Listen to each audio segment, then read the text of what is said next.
ሰው የማያውቃቸውን ነገር እንዘርዝር እስኪ። ሰው ለምሳሌ የማያውቃቸው ነገር እንዘርዝር። አሁን ሰው ሁሉን ያውቃል?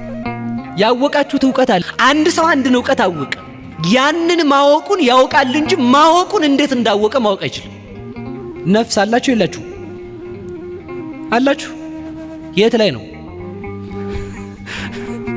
ትልቅ ችግር ነው የሚሆነው ማለት ነው አይደል? አሁን ለምሳሌ ሰው ታዲያ እግዚአብሔርን እንዴት ነው ያ አይመረመርም ነው እንደሆነ እናውቃለን። ቅዱስ ዮሐንስ እኮ ነው ምን አለ መሰላችሁ?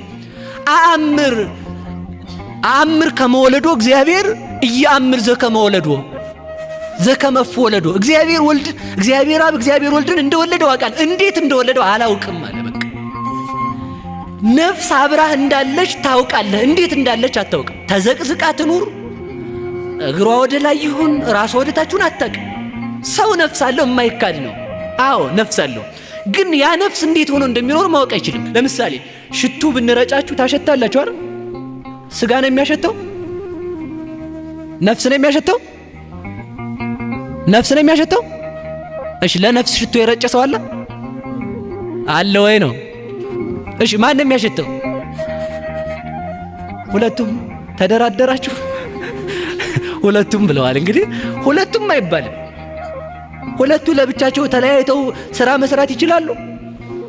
ቅዱስ ቄርሎስ የተናገረው ለዚህ ነው። ሃይማኖተ አበው ምዕራፍ 73 ቁጥር 19 ላይ ሰማዕታት የተቀበሉትን መከራ አምጥቶ ለተዋህዶ ምሳሌ አድርጎ ይጨርሰዋል። ቦኑ ረከባ ነፍሳት ይሆሙ ለጻድቃን። እውነት ሰማዕታት ስለቱን ሳቱን ሲቀበሉ ነፍሳቸው ነው የተቀበለ ስጋቸው ብሎ ይጠይቃል። ነፍሳቸው ነው ካልከኝ ነፍስ አትገረፍም ይላል። ስጋቸው ነው ካልከኝ ስጋን ስንደበድበው ብንውል ነፍስ ከሌለችው ስጋ ዱላን መስማት አይችልም ይላል። ስለዚህ ህመምን እንድንቀበል እንድናሸት ያደረገችን ማናት? ነፍስ ናት ማለት ነው። ስለዚህ ያቺ ነፍስ እንዴት ሆና እንደምትኖር ሰው ማስረዳት ይችላል። ነፍስ ከኛ ጋር ተዋህዳ አለች። አዎ አለች። ስጋ ብቻውን ከሆነ ማየት፣ ማዳመጥ፣ መስማት አይችልም። ነፍስ ብቻውን ከሆነች ደግሞ መቀመጥ አይችልም። ተዋህደው ነው ያሉት። በሞት ተፈልጦ ቢኖርም እንኳን ተመልከቱ።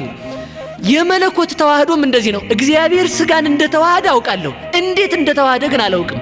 ይህን አስረዳኝ የምትለይ ከሆነ ግን ካንተ ጋር የተዋህደችው ነፍስ እንዴት ሆና እንደተዋህደች አስረዳኝ ነው።